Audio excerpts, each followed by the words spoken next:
If you're tired of arguing with strangers on the internet, try talking with one of them in real life.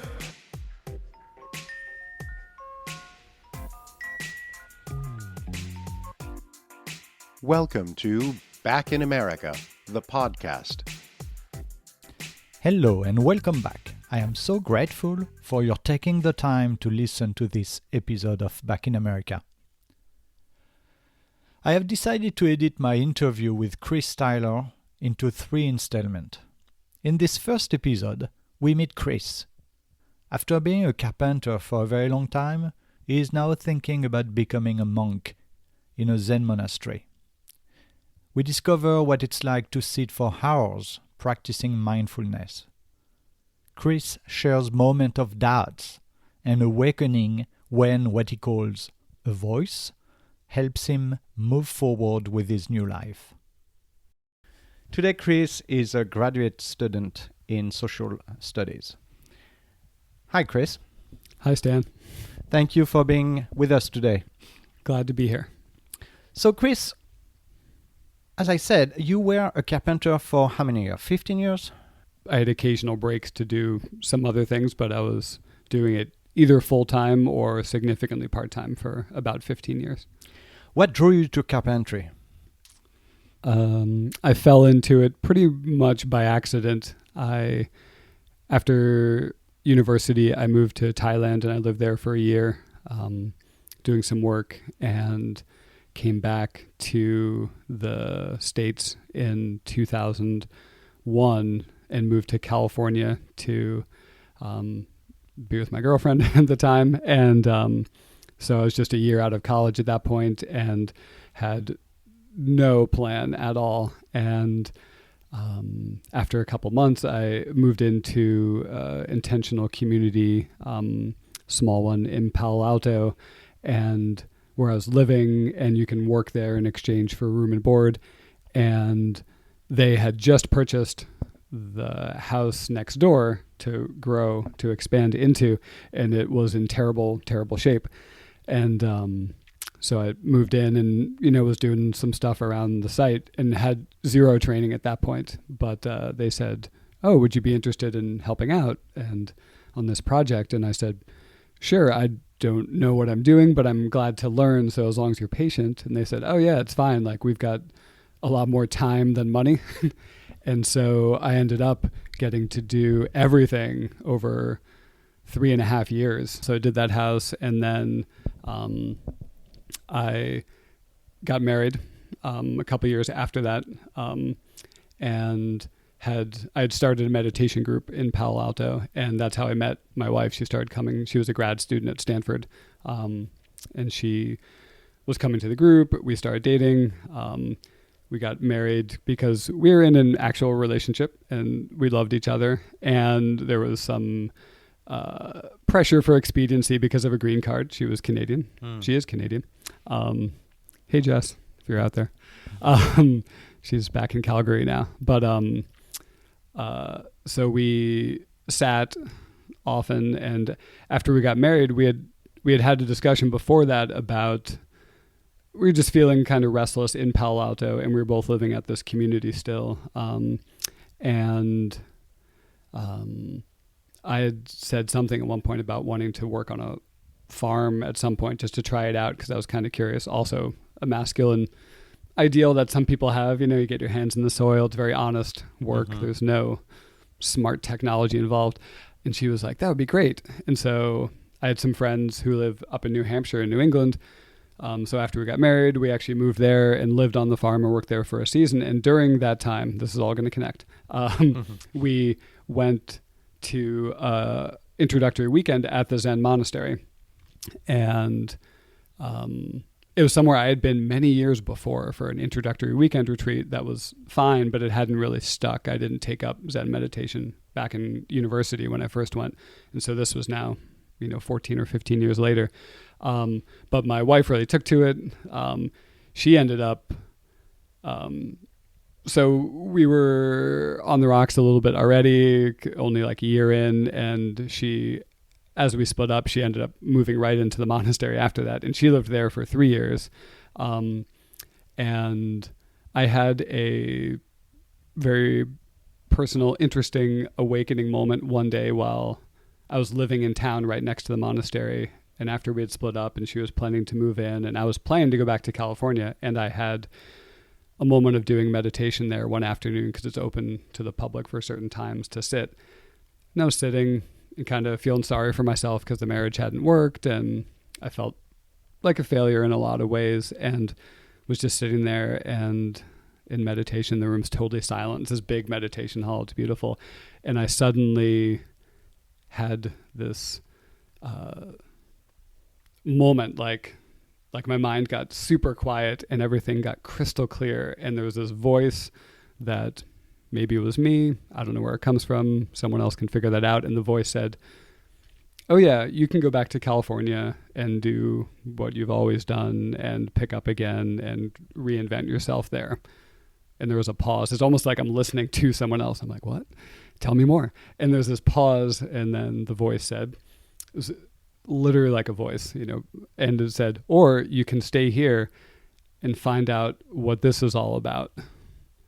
And then there was another pause for a couple seconds and then gone.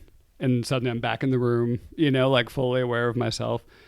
And something had shifted in my body. It wasn't a thought. It wasn't a feeling. It was bigger than everything. It wasn't scary. It was 100% certain.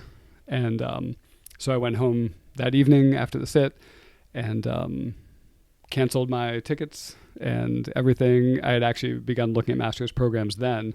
This was 8 years ago, I think, and ended up staying in town and was very eager to practice Zen and was going on a lot of retreats and doing carpentry again on my own, but really prioritizing Zen. So I did pretty much every other month. I would do a whole week of silent retreat there. They do one at the end of every month. And my ex-wife was in residency, and we were amicable enough, but also not super excited to be like living in close proximity. And so me in town was like close enough, and we would talk sometimes and that was fine. But I was like, okay, this is stable. And then some things changed at the monastery, and she ended up leaving on her own spiritual journey that involved Tibetan Buddhism and things. And after that, I felt like a deep curiosity, because there was part of me that said, I wonder if I could do monastic life as my life, because they have fully ordained monastics there who live there in a more traditional sense, who, they're there all the time. They depend on the monastery. They don't get income from elsewhere. They don't do other jobs. It's very serious, and very compelling. And a lot of people think that they want that, and few people actually do, because it's very demanding in a lot of ways. And you can try it out. You can live there for a year on schedule, just as if you're a monastic, but you're not committed for life. That's what you did. And that's what I did. So. And you figured out that wasn't for you. Yeah, I knew, it's kind of funny. I knew about 2 weeks in to the year, but I was still glad that I did it. The schedule is very rigorous, and you have to follow the schedule. It's not a retreat place where you're there to do your version of spiritual work. You're there to put yourself in the container and then see what happens. So you have to be at morning meditation at 5. You can't come to most of them or some of them or come in at 5:15. So every day, everyone there, all 30 or 40 residents, and then the handful of monastics and folks like that, everyone's up down in the dining hall at 4:30, having a cup of coffee or tea, in silence. It starts at 5, the meditation. That's how it goes every day. And you did that for a year. You do it for a year. And when you're in residency, you do all of the week-long silent retreats. So every month, your first 3 weeks, there's a fair bit of silence during the day, but you're also allowed to talk. And we host people from the outside who come for a weekend retreat or whatever. And then that last week of every month, so there'll be this one this month, just like every month, is full silence. So no reading, no writing, no eye contact, no physical contact with other people. And you're in the Zendo meditating most of the day. You have obviously your meals, some of which are actually taken in the Zendo in a formal style, which is cool. And then there's a little bit of work mid-morning for about an hour and a half, which, believe me, is a lifesaver. you're in a rocky period of your meditation. You love everything besides sitting. But then the work period ends at 10:30 or whatever, and the bell rings, and you're like, oh man, I got to be back there in 15 minutes. And what did you learn? I learned that, and I can maybe tie this to masculinity. That I carried a lot of self-hate inside. And it really becomes clear when you spend that much time in meditation. I did the math a couple times over while sitting there. Sometimes you need something to do in your head, and I would figure out how many hours you get to sit meditation if you do a year of residency, and it's just over 900 if you participate in all of them. So It's a lot of time with yourself. It's a very strong practice, so you're not fidgeting. There's walking meditation in between, but that's how many hours of literally just sitting on the floor on a cushion, breathing and paying attention to that. And I would just, you begin to notice subtler and subtler things about yourself and the energy that we all carry that can get really like stuck. You notice how much you're communicating, and this is definitely tied to masculinity and femininity and everything, the human condition. You notice how much you interact with the people around you in a nonverbal way, which, doing many weeks of silent retreat where you're literally not making eye contact. That's like a key part. Like people sometimes like, what's the big deal? And I'm like, a whole world opens up when you make eye contact, and that's fine. Depriving yourself of that, or letting go of it, we should say. Let's not talk about depriving. But for a whole week, really turns you inwards, but yet there's a whole universe still going on inside. So we could be sitting like this, but if we've been maybe in the Zendo, like next to each other, like that's where we got assigned for the week. It gets randomized every month. It changes. You feel like, I'll be like, oh my God, like it's kind of new agey, and you don't really know for sure, but often you talk afterwards and find out, like, I'll be like, oh man, Stan's having like an amazing sit right now. And it's because maybe you're like extra calm, the way you walk, all the fine-grained details in life just emerge, good and bad. Like sometimes I'd be sitting by the fireplace in the big hall, just having a cup of tea, looking down at 45-degree angle, because you don't like walk around with your eyes closed, so you just look down. So you still see a lot. And you can see someone walk past, and it might be the new guy. He's on his first retreat. He thought it was going to be great. It's 3 days in, and he is struggling.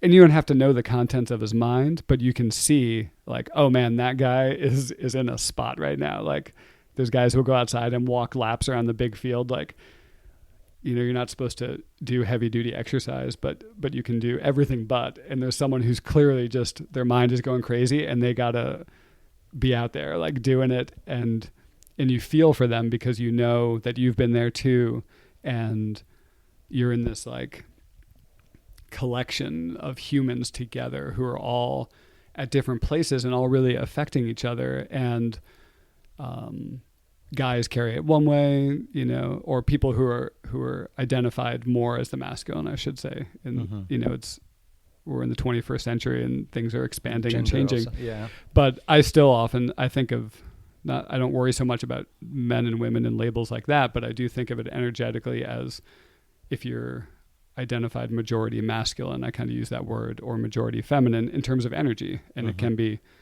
your biological gender can be whatever, but it's how you're presenting with that energetic quality. I identify as, I always use percentages, which is kind of funny. I got it from a book I read years ago, but it works. Like, I think I'm like 70% masculine, 30% feminine. Right. I look pretty masculine, and my energetic response to the world is that I have like a natural tendency a little bit towards like aggression, towards, doing singular creative activities, loving the idea of meditation, of sitting for long periods of time, I think is, don't take this personally, any women who are listening, because it's not about that, but I think it's a little bit more of a masculine tendency to want to do that in a way to reduce life to some kind of essence that you're going to figure out. And that shows up there in the monastery for sure.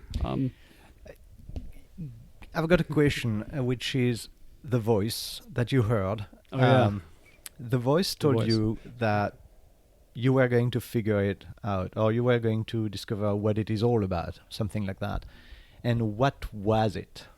I'm gonna be the voice's ally for a minute and say that it didn't say I was gonna figure it all out, but it said you can stay here and see what this holds for you. Right. It's one of those moments Yeah. where you're like, I'll always remember it exactly, but I've told the story obviously like a couple dozen times, and now I'm making it. But the spirit, that was it. It was like to see what this holds, and what it held was what I think is the promise of any mindfulness practice for any person is the deeper you go. And obviously living in a Zen monastery for a year is very deep. Like when I started, I was sitting just a couple days a week for a half hour on my own, no teacher. And that's nice. You know, I got something out of it, but it was always a bit of a struggle. And then you go there and they say, you know, in a nice way, nope, you're sitting every morning, 2 periods. You're sitting every evening, 2 periods, etc. You can't help but meet yourself. And in that practice, what I met was the fact that, as far as I can tell, there is no permanent me. There is no seat of my consciousness that is unchanging and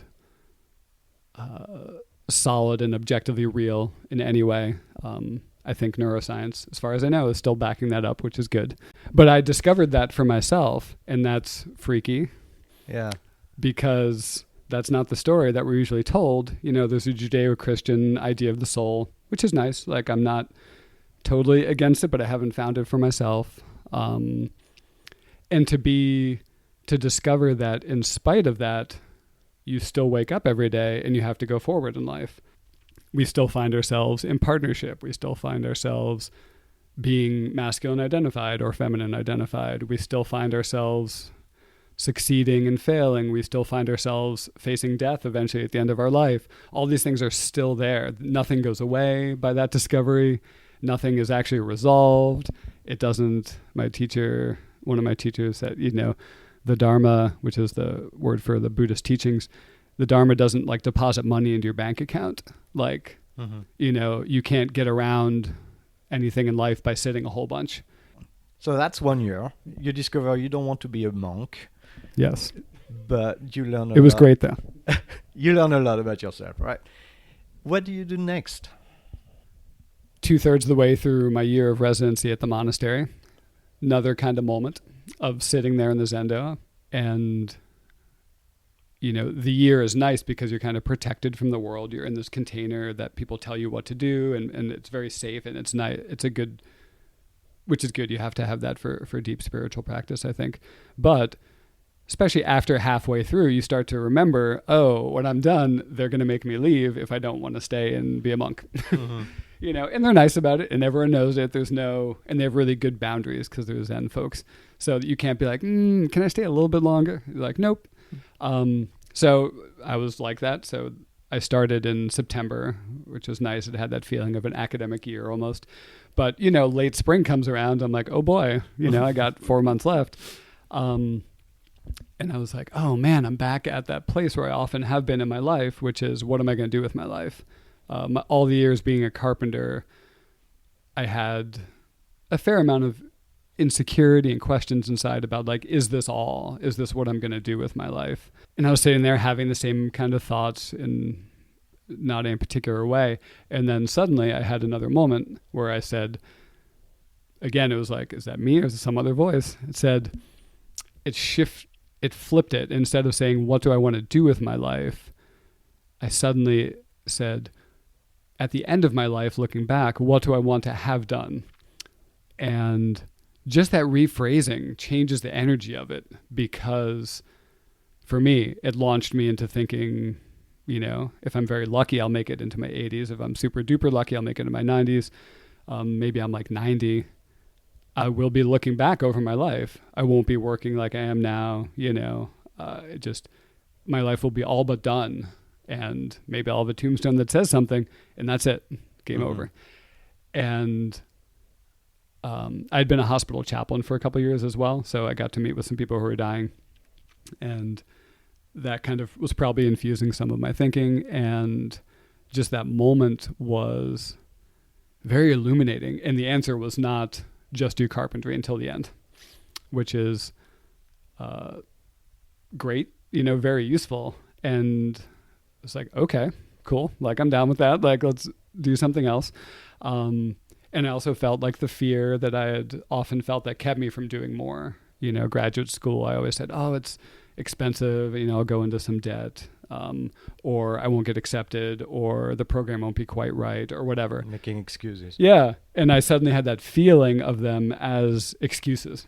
Mm-hmm. You can call them reasons for a long time, and then something happens, and again, I think everything flipped. They flipped from reasons to excuses, etc. And that was it. And got up at the end of that evening and went to bed knowing that I was going to do something different. But you didn't know what? Not really, but I had a strong inkling because the universe has brought me lots of friends who are social workers, including in that Buddhist community up there. Several near and dear friends are social workers. They have their MSWs. A good friend of mine had just gotten finished his 2 years before, and he's my same age, which is great. So it's inspiring, like, oh yeah, you can do this even in your late 30s. I'm turning 42 next week, but this was a couple years ago. And so the precedent was there, the space was there. And when I talked with people, they said, oh yeah, great. Like, you'll be good at this. It's a good profession. You can do lots of stuff. And so I finished that year at the end of August and moved back into a little house down the road. But the first thing I did was apply to a couple schools, got accepted, and chose Westchester, where I am right now, and have had, my fair share of moments of like, oh, is this the right thing? But it doesn't have that same flavor of the anxiety that I had when I was younger before making the step. And once again, proof that we all know, but we forget, which is you just put one foot in front of the other. And after you make that next step, a whole new set of challenges will come and present itself. And the basic anxiety of life of, am I going to do the right thing? Was this a mistake? What do I do next? Will always be there. And if you let it keep you from doing stuff, then you get stuck with that anxiety, but you're not having fresh experiences. Right. So you're not moving forward. I feel at least now like, I'm moving forward into an interesting profession. I've gotten to do amazing work here in Philadelphia with other people who are doing super amazing work.